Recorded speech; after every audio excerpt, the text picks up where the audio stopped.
La Journée mondiale de la prévention du suicide nous permet d'accroître nos connaissances et notre compréhension des questions liées au suicide. Pourquoi on décide de se suicider? C'est parce qu'à un moment donné, on se rend compte qu'on ne peut plus arriver à apporter les éléments, les solutions ou à se faire apprécier par le milieu dans lequel nous sommes. Parce qu'on a honte par rapport aux actes qu'on a causés ou parce qu'on se rend compte qu'évidemment nous sommes de trop.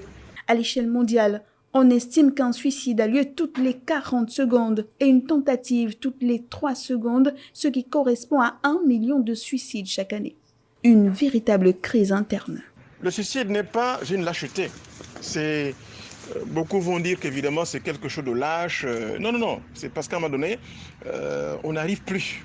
La communication ne passe plus. On ne peut plus communiquer avec autrui. On ne peut plus se comprendre, s'entendre soi-même. Et on décide alors de rompre avec la vie. Relier, communiquer, soutenir, ces 3 mots sont au cœur de la prévention du suicide.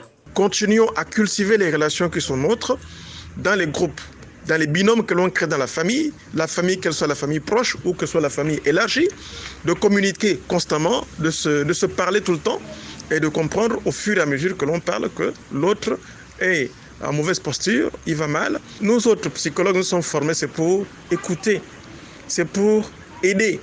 Nous, on vous écoute, on vous apporte l'aide qu'il faut. Si c'est la confiance que vous perdez en vous, on vous aide à remonter cette confiance-là, à remonter la pente. Si c'est une question de mésestime de soi, on vous accompagne à vous estimer, peut-être même à vous surestimer. Personne n'est à l'abri d'une détresse émotionnelle. Il est indispensable de communiquer afin de ne pas arriver à l'extrême.